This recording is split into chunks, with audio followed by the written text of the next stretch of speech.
reflection is that the morning is simply the conference or the talk itself. In the evening, this talk will be repeated, but it will be done in the context of a scripture service with music, with prayer, and so forth. So it's a little longer in the evening, but not necessarily so. So you can pick and choose, as I said at Mass this morning, each day this week, which is the best time frame for you, because I want you to make the retreat, the whole retreat, as much as you possibly can. I know that schedules today are very crazy and interrupted and all sorts of things going on. And that's why I'm so grateful to Father Demetrio, because when I suggested doing a morning session and an evening session precisely because of what we're dealing with, and that people are so caught up in different things, he was more than happy for us to do that this week together. And so I'm grateful for the invitation to be with you. But I'm also grateful because they have allowed me to select my own theme and my own topic. I'm often invited into places and there are issues and struggles and problems, etc. And they want everything that I have to say to reinforce whatever is going on. And when I asked if there was anything specific that needed to be addressed, Father Demetrio said, why don't you just pick a topic and let's reflect on that. And as you know from the bulletin and the advancement information that I sent, I've selected this topic of relationships. And this is not the first time that I have reflected on this topic. Why? Because in my own way of looking at things, there are certain central and fundamental realities upon which everything else is secondary. And when everything is said and done, it is this area of relationships, the way we deal with one another and interact with each other, etc., either in the domestic communities of marriage and family and friendship, or the wider communities of a parish, a city, even globally. The fundamental notion is it's all about relationships. This is the area of life where we experience some of the great joys and also some of the worst disappointments. And if we as Christian people, believing in God, as he has revealed himself to us in the Judeo-Christian tradition, are to base our lives on the reality of God, then we turn to our ancient traditions and we realize that the fundamental revelation of God about himself to you and to me is about his own inner life. And his own inner life is a life of relationships.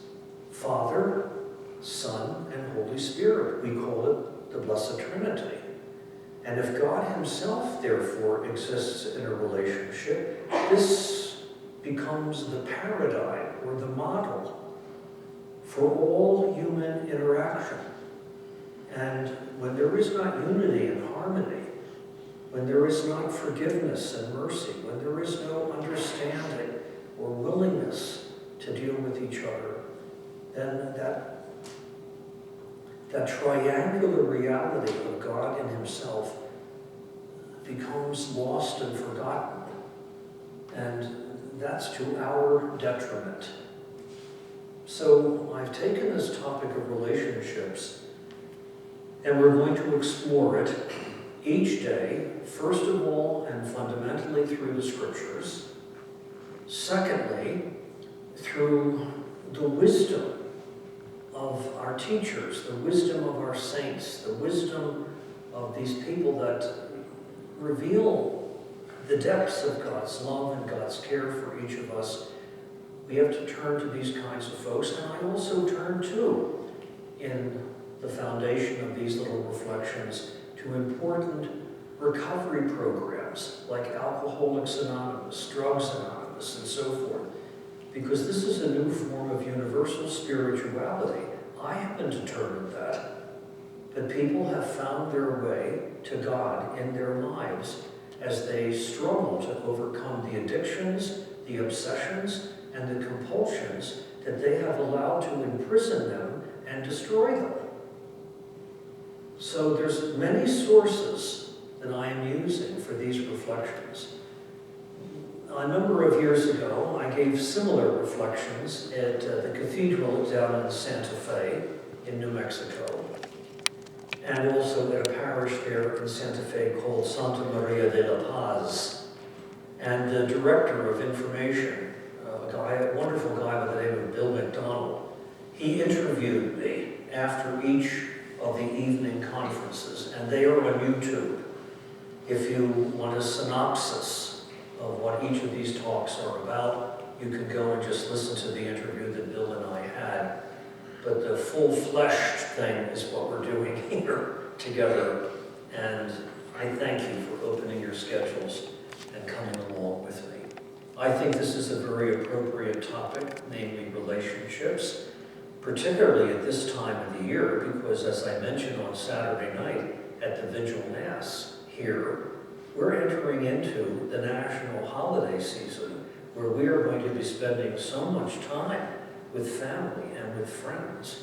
And it's an appropriate topic for us to remember and to deal with, because there's so much fragmentation, so much unhappiness, and so much dysfunctionalism in these relationships that we have. And this is not the way it should be. These relationships that God has given to us, they are supposed to bring joy and happiness, not struggles-free, but joy and happiness into our lives. And when people decidedly never show up for things like Thanksgiving dinner and so forth, because there's issues and there's struggles and there's problems, these issues and these struggles and these problems need to be addressed. They just can't be shoved under the carpet. It's this area of relationships that's so terribly important in the journey of our lives. So I want to make 4 simple little points this morning, if you're taking notes, and sometimes there are people who take notes. I want to make 3 theoretical and theological observations this morning, and then the 4th point will be a practical application of the theory and the theology to the very real world of the relationships that we have with one another. In other words, the 4th point this morning, what can you and I do to build stronger, healthier, and happier relationships with one another? So that's the overall framework. So the first point to be made this morning is actually 2 questions. If I were to ask you, first of all, what is the fundamental building block of all good relationships, given the number of us that there are here this morning? It would probably take us a while to come to a consensus, but I think that ultimately we would all agree that good relationships are based on faith, trust, and confidence. I'm fully aware that if you go to the dictionary, each one of those words has its own nuanced meaning. But for our purposes in here this morning, I'm putting the 3 of them together. The fundamental building block of all good relationships is faith and trust and confidence. 2 people, for example, in a significant relationship like a marriage, they cannot move forward in that relationship if they do not have trust and faith and confidence in each other. And, can I say this without sounding severe, if something has happened in that marriage because of the rank selfishness of either one or both of those people that has destroyed the capacity of that couple to continue to have faith and trust in that marriage and in each other, it is extremely difficult. It's not impossible, because with God, everything is possible. But from a purely psychological, human point of view, it is extremely difficult to put faith back into a relationship like a marriage if that has been destroyed because of the selfishness and the narcissism and the self-absorption of one or both of those people. The fundamental building block of all good relationships is faith and trust and confidence. And here's the second question as the part of this first point. If I were to ask you this morning, what is the first of all the relationships that we have in the journey of life? Maybe the immediate answer many of us would give would be to say, well, it's the relationship that we have with our mothers who carried us in their wombs for the duration of the pregnancy that eventually produced us. Certainly, nothing compares to the relationship that we have with our mothers.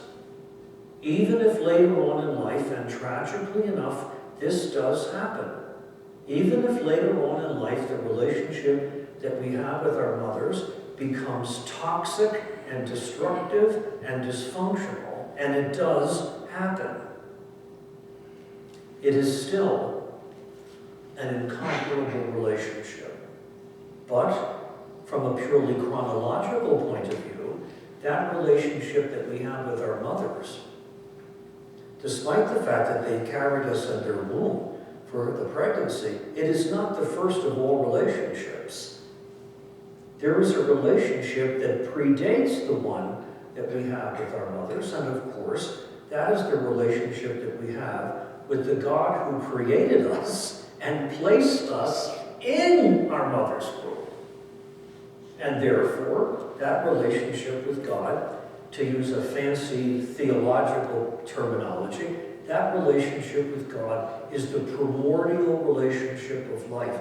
All the other relationships come out of that, and if these other relationships, like the ones we have with each other, are to grow and to mature and to become the happy realities they're meant to be, they have to be brought back on a periodic basis and looked at through the window of the relationship that we have with God, because that's the relationship where we learn how to respect each other, treat each other with esteem, honor one another, and do all that we can to overcome the dysfunctionalism and the fractured, unfortunate fractured conditions of many relationships.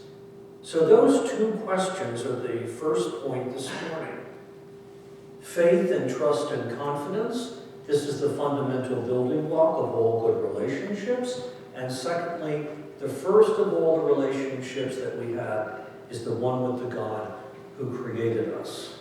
So that takes me then to the second point.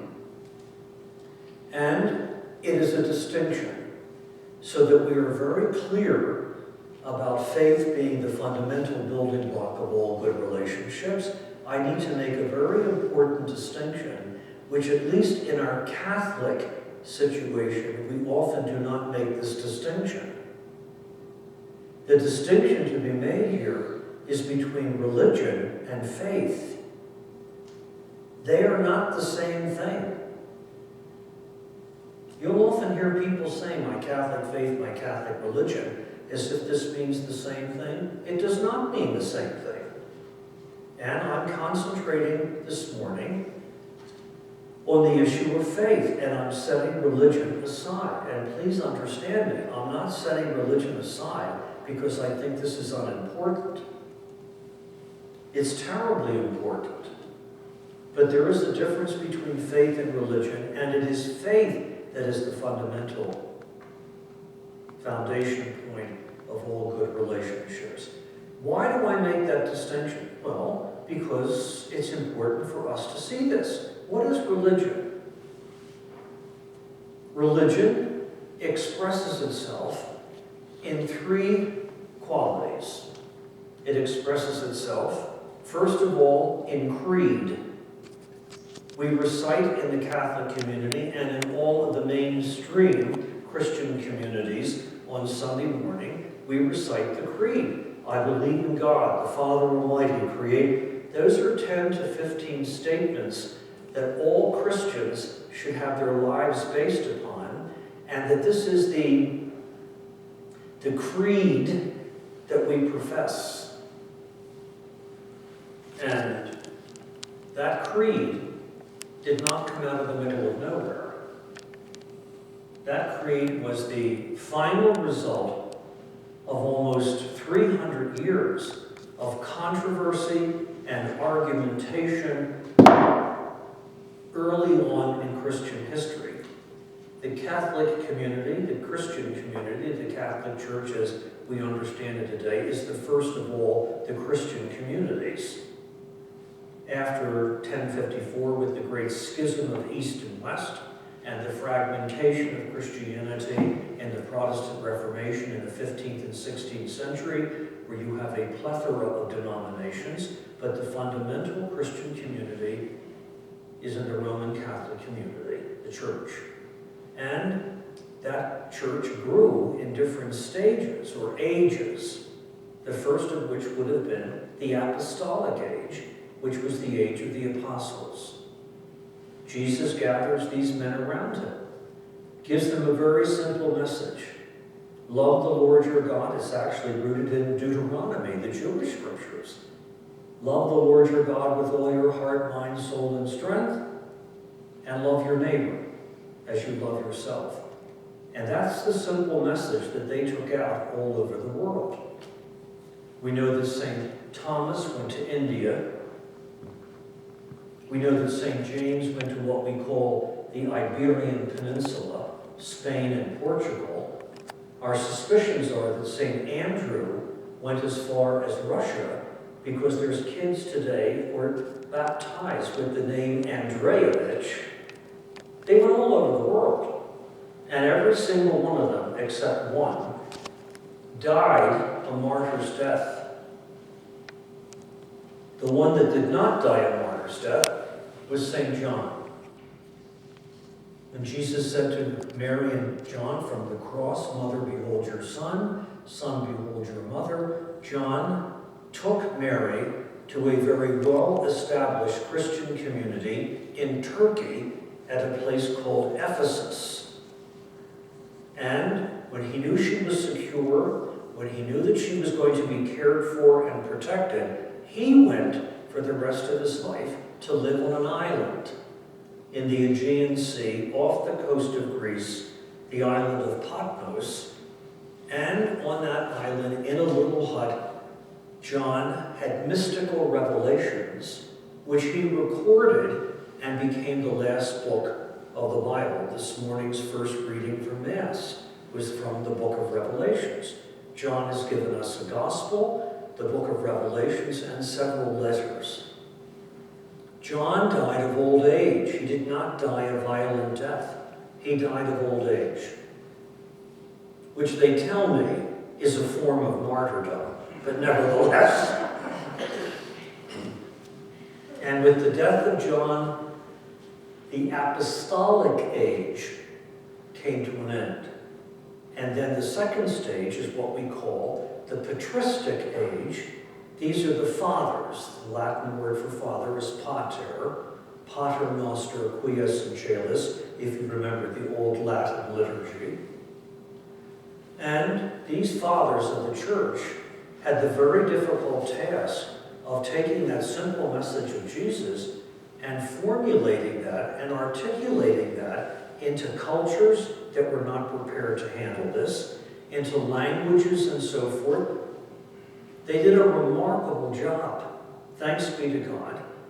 But they took the simple message and they tried to formulate that.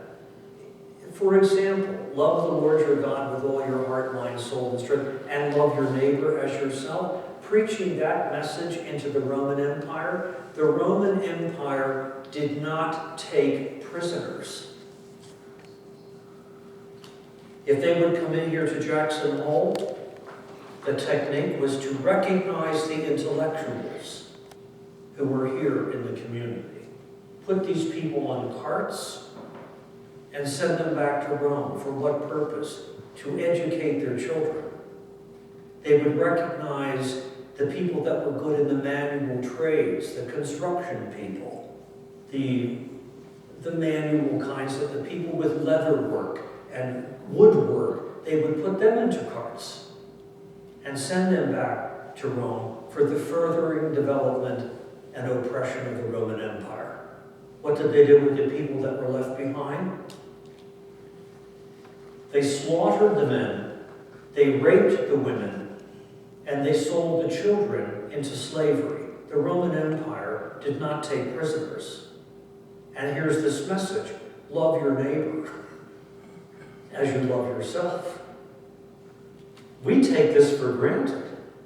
But in the first 300 years of church history, these fathers in both the East and the West had a very difficult time understanding the language and the culture and so forth of the people and formulating the eternal truths that Jesus gave us in such a way that they could become permanent deposits of understanding and reflection and prayer in the lives of those people. And it took them about 300 years to formulate, finally, this creed.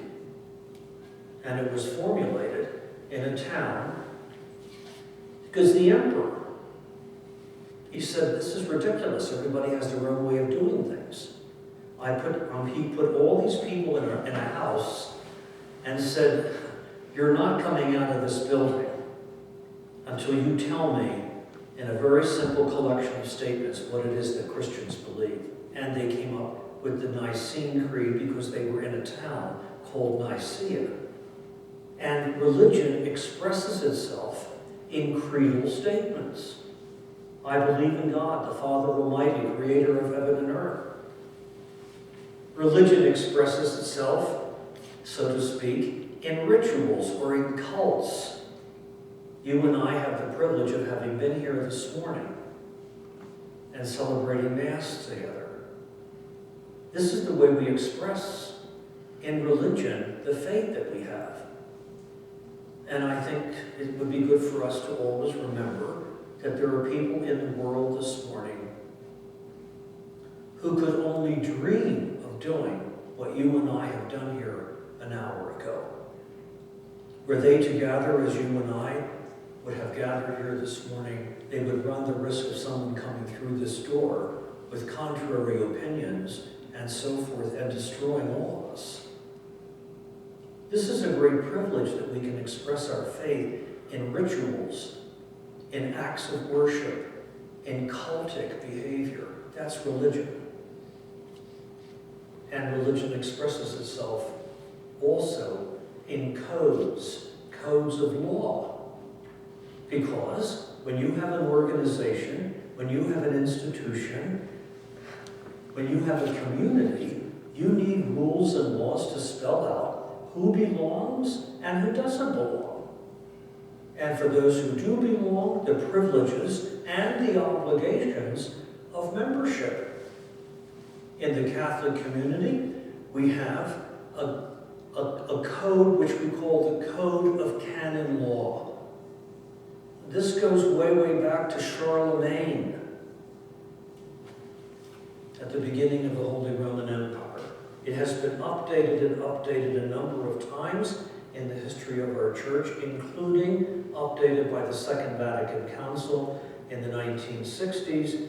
And this spells out how our children are to be baptized, how Catholics are to be married, who's entitled to receive the Eucharist, and who is not. We need organization, and religion expresses itself, therefore, in creeds, in codes, and in cults. That's religion. And that is terribly, terribly important. But that is not faith. We cannot confuse the two. There is a distinction between religion and faith. Many people think that because they have answers from a catechism, that's all that's required of them. A catechism, whatever it is, it's a man-made document. It's not the scriptures. And it helps us to clarify synthesize, crystallize what it is that we believe and articulate that, especially for people who come asking questions. But the problem is if we think that religion enables us to answer, even a parrot, for God's sakes, can be taught a question and an answer from a catechism. It demands something more, and that's the issue of faith. Religion and faith. And I don't make this distinction, by the way, on my own. I follow no less an authority than Jesus himself, who made the distinction between religion and faith. That group of people with whom Jesus is always arguing, always in contest, namely the Pharisees. Why was Jesus always in argumentation with the Pharisees? Because the Pharisees had tons and tons of religion, but they had no faith. And he used a word to describe them that I'm sure irritated them to no end, as it would irritate you and me if that word was applied to us. He said, you're nothing but a bunch of hypocrites.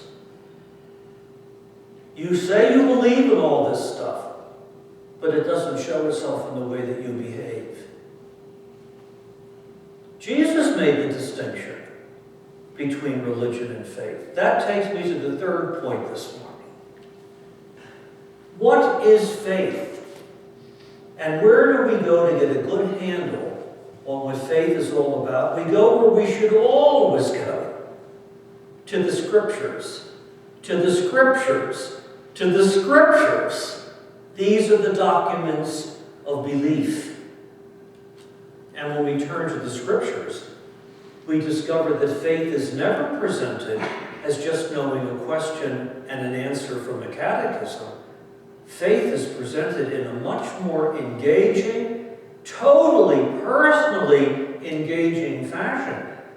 We go to the Scriptures and we discover that God enters into the life of a woman, enters into the life of a man, and manifests his will, manifests his intention, manifests his design, and asks for their cooperation. And in responding to God, they place themselves lock, stock, and barrel completely at God's disposal. Who would be the classic example of this? Mary, the Lord's mother, at the time of the Annunciation. The angel Gabriel comes to this young woman. She was no more than a sophomore in high school, 14 years of age, and asks her this stupendous question: will you cooperate with God's plan? Will you become the mother of the Lord? And Mary did not give a qualified answer, a conditionalized answer. She didn't say, what will I wear? Is my hair all right? And all those kinds of things that we immediately surround all of our responses with these kinds of questions. Mary simply said, and you know the answer. It's in the Angelus, which we pray at the beginning of the day, and it's in the Rosary. Mary said, be it done unto me according to your will. That's faith. If you want a definition of faith, taken from the Scriptures, here it is. It is an act of radical personal surrender.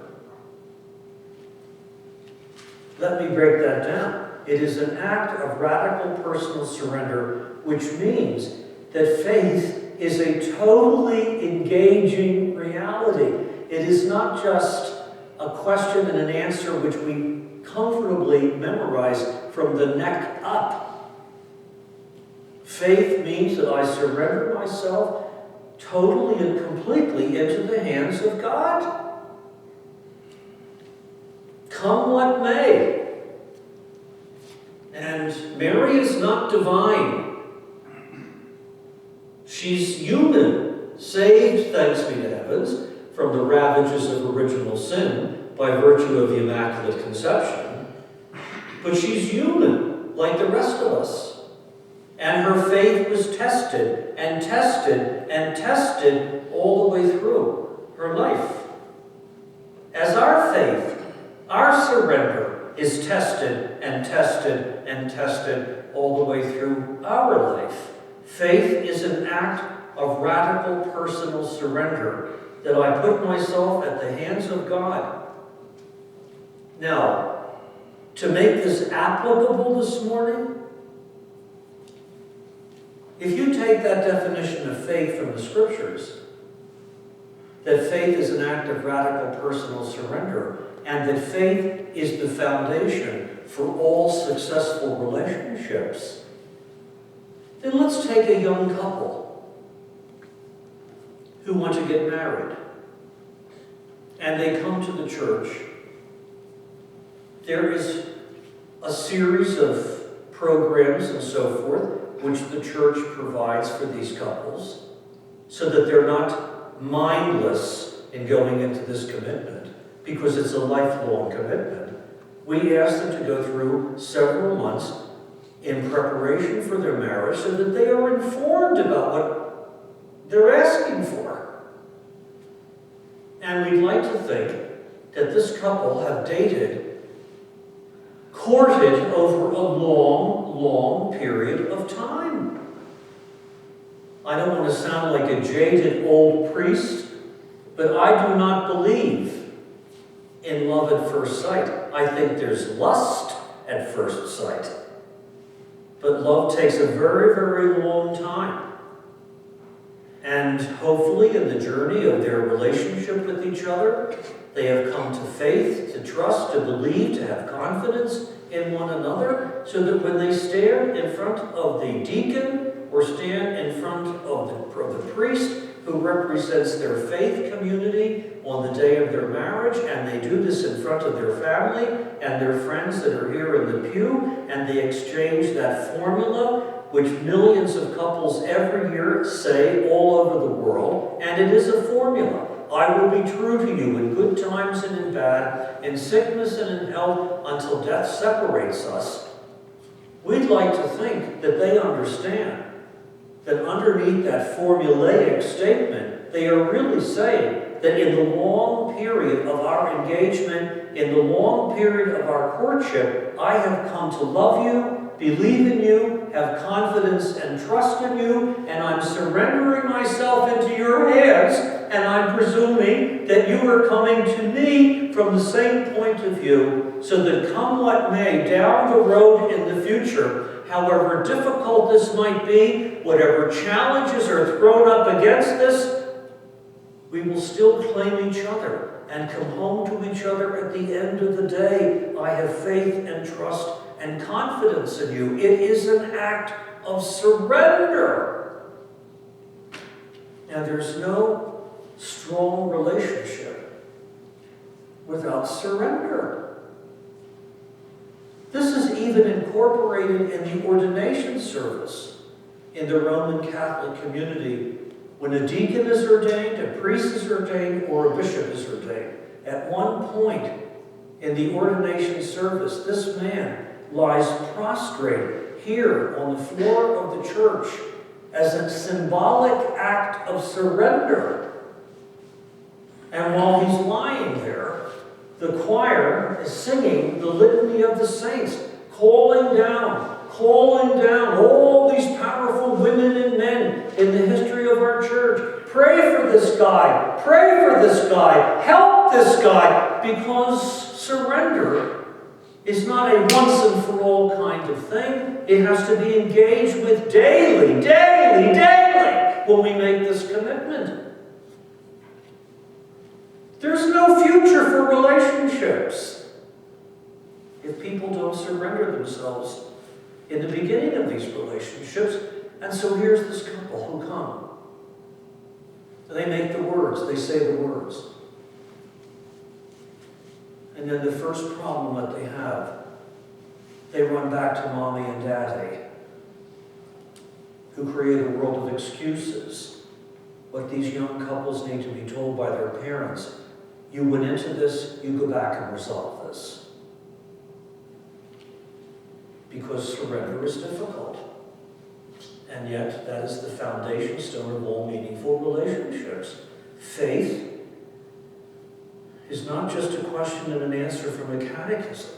It is an act of totality, an act of total human personal engagement. It's not just from the head up. It's from the head up, but it's also from the heart. And the tragedy is, we look at the national statistics all over our country this morning, which the federal government issues every year, and over 50% of first marriages in this country end in failure. It's perfectly clear that these lovely couples have no idea what they're doing when they get married. The first problem they have, they throw in the towel and they walk away and wash their hands of one another without even trying. This is serious stuff that we're looking at this morning. Faith is a surrender, an act that entails the totality of who I am. And there's a difference between faith and religion. And it is faith that is the foundation of all strong, enduring, persevering, and healthy relationships. That takes me to the fourth and final point this morning. What do you and I need to do so that these relationships in which we are engaged can become stronger in faith and trust and confidence? It seems to me that what we need to do is become increasingly aware of the subtle and quiet and indirect inroads into our thinking, into our behavior, and consequently into the world of our relationships of what I would call this morning 3 forms of practical atheism. Now that might seem like a strange word. An atheist is someone who doesn't believe that God even exists. But please notice what I have done. I have put an adjective in front of the noun. 3 forms of practical atheism. And by that I mean, we say we love our spouses. We say we adore our children. We say we are grateful for our friendships. We say a lot of things, but from a practical point of view, we often don't live that way. From a practical point of view, we often fail to recognize the presence of God in the community, recognize the presence of God in one another, and as a result of that, we become practical atheists. And what are these 3 forms of practical atheism? If these 1, 2, or all 3 get a grip on us, they will destroy our relationships. The first of these is what I call the practical atheism of the I. E-Y-E. And by that I mean something very strange can happen, even to the best of us, as we grow older and grow older. And that is that we can become bitter, we can become sarcastic, we can become biting all the time with each other. As we grow older, we can become fascinated by what is broken and fragmented and splintered. As we grow older, we can become negative. That the first reaction to everybody and everything that comes down the road toward us is a reaction of negativity. I call it the atheism of the I because these individuals, they look out over the world. They look out over the church. They look out over the country. They look out over their families. They look out over, and all they see is what's wrong. My favorite poet, Gerard Manley Hopkins, a Jesuit priest back in the 19th century, wrote marvelous poetry. And in one of his poems, he says to us, the world is charged with the grandeur of God, and it shows out in the world like the shining from a piece of shook foil. Beautiful image. You take a piece of aluminum foil and you shake it, and the splintering of light in all. Gerard Manley Hopkins says the world is filled with the grandeur of God, and it shines out in the world like the shining from shook foil. If this person that I'm referring to grows negative, sarcastic, bitter, angry, filled with rage, negates every religion, they're not going to see the glory of God anywhere. They've given in to this negativity, and it is destroying their relationships because they don't see anything good even in their own kids.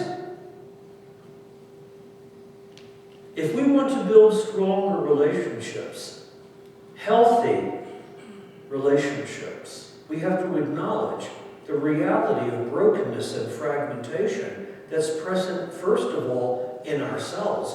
Because if we dare to point a finger at other people and point out their fragmentation, their splinteredness, and their brokenness, and fail to remember that there is a thumb pointing back to us, then we miss the whole point, and we don't build relationships with each other. We give into the fragmentation, we give into the splinteredness, we give into the negativity, and we make no effort to work with each other, struggle with each other, help each other. How do we build stronger relationships? We keep an eye on how negative all of us can become and do everything we can to supplant that negativity with love. Here's the second atheism that also can destroy relationships, and that is the atheism of an underdeveloped imagination. One of the great gifts that God has given to us to build healthy, happy relationships is the gift of our imaginations. But this gift, like every gift from God, it has to be developed, it has to be nurtured, it has to be matured. And we do that by opening ourselves up to learning and to wisdom and to humility, which reminds us, I don't know everything. And therefore I can turn to other people, seek their advice, listen to their insights, and my imagination becomes more and more expanded, more and more developed, and more matured, because none of us have been everywhere, done everything, and seen everything. And that development of an imagination, it means opening ourselves up, particularly to the arts, to film, to music, to books, to museums that stimulate us and help us to think and widens our lives down through the years. We had a Canadian Jesuit theologian. He's been dead since 1986. His name was Bernard Lonergan. And Father Lonergan, when I was a student 1,000 years ago, before the earth cooled, when I was a seminarian, in addition to St. Thomas Aquinas and St. Bonaventure and all the classic theologians, we read contemporary theologians like Karl Rahner, Edward Skillebecks, Yves Congar, and we read Bernard Lonergan. And Lonergan says that life is a question of horizons.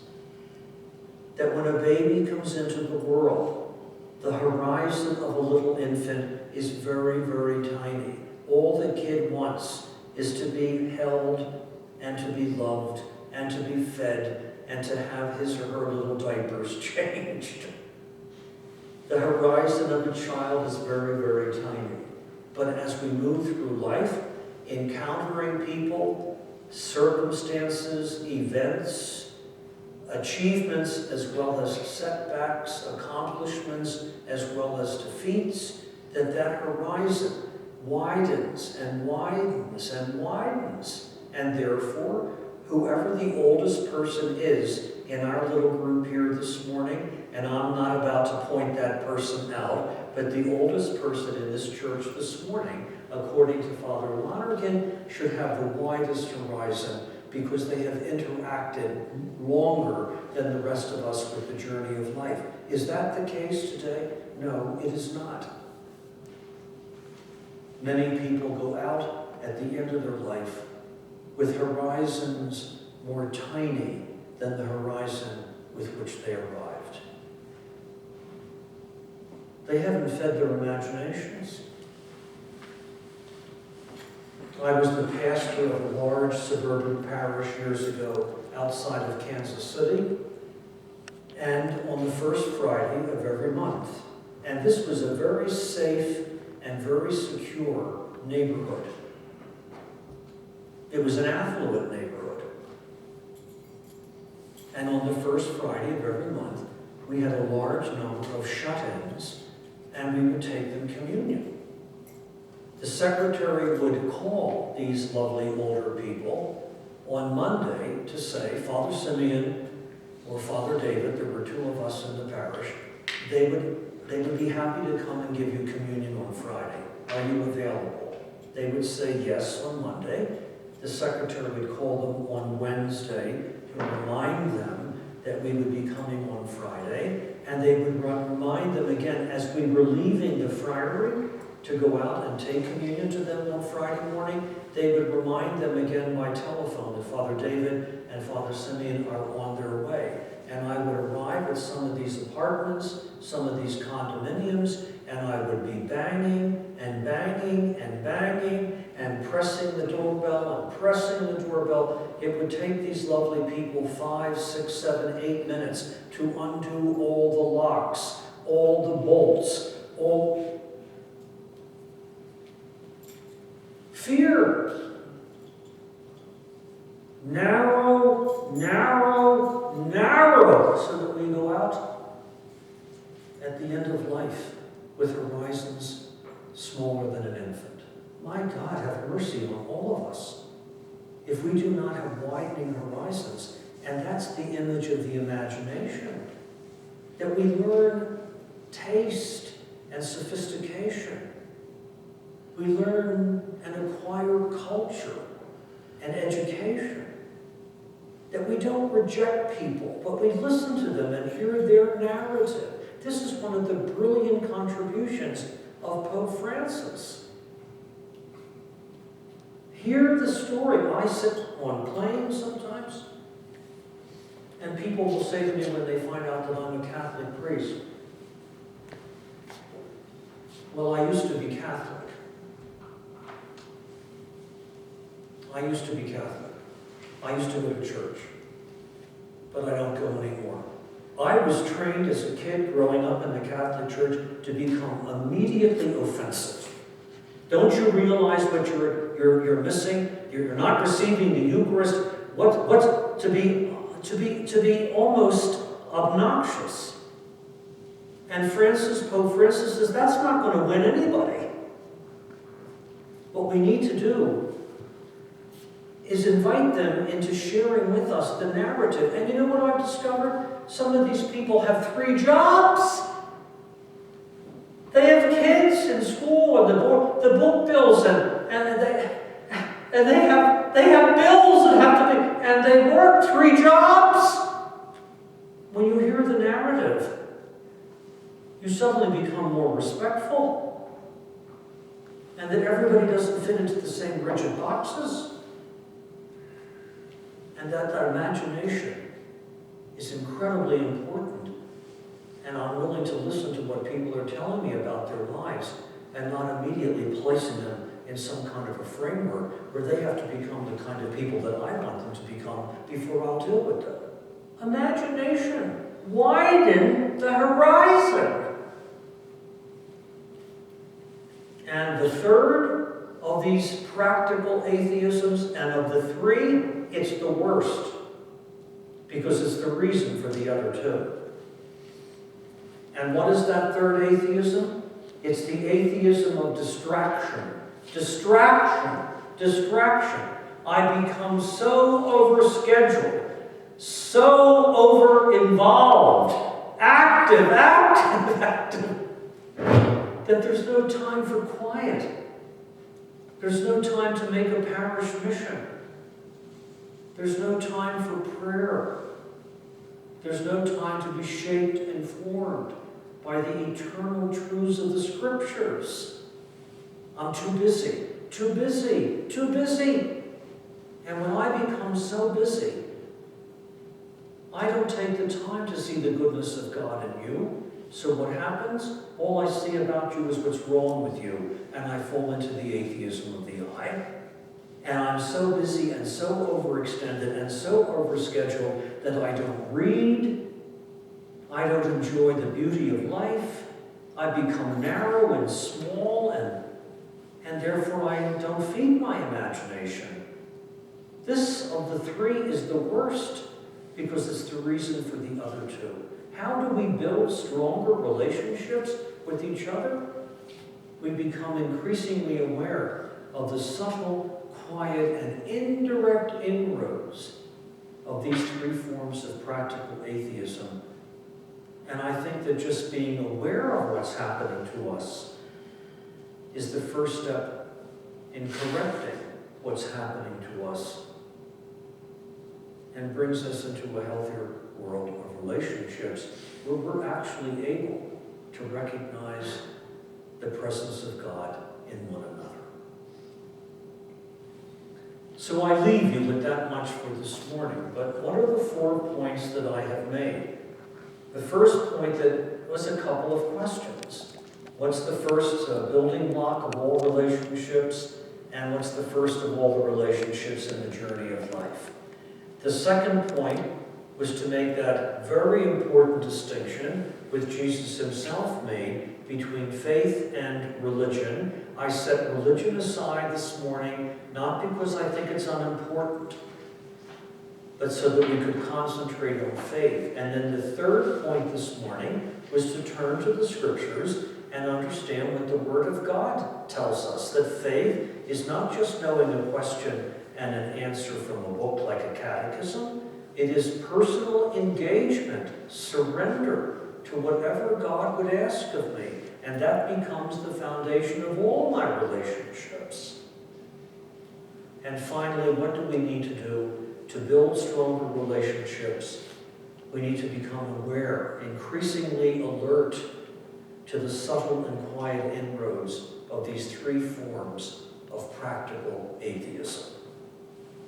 So that's enough for this morning, and if you're going to join me tomorrow morning, I want to look at the importance of communication and conversation in the world of relationships, and we will look at that through the window of prayer. Glory be to the Father, and to the Son, and to the Holy Spirit. As it was in the beginning. Very good. Now, I need to say something this morning. There's a big basket there in the back, and that's for the sake of putting the donations in the course of the week. The stipend of this week, my being with you, that I bring home to our friary for our work with inner city people and so forth, depends a great deal on what I can bring home. So that basket is there, and it will be there all the way through the week. Please put something in by the end of the week if you're going to be with me all week. That's important that I be able to bring something out, or they'll disown me, all right? And if you're making checks out on any day, make the check out to our LRD at the mountain here. Make it out to the parish, and all of those will be collated at the end of the week, and then a check will be written to the Capuchin Friars, and that's the one that I take home. All right? Be as generous as I know you always have been. Father Demetrio mentioned that to me even on Friday. He said they're a very generous parish, so be as good as you can be. I'll see you tomorrow morning. All right? God bless you. Thank you.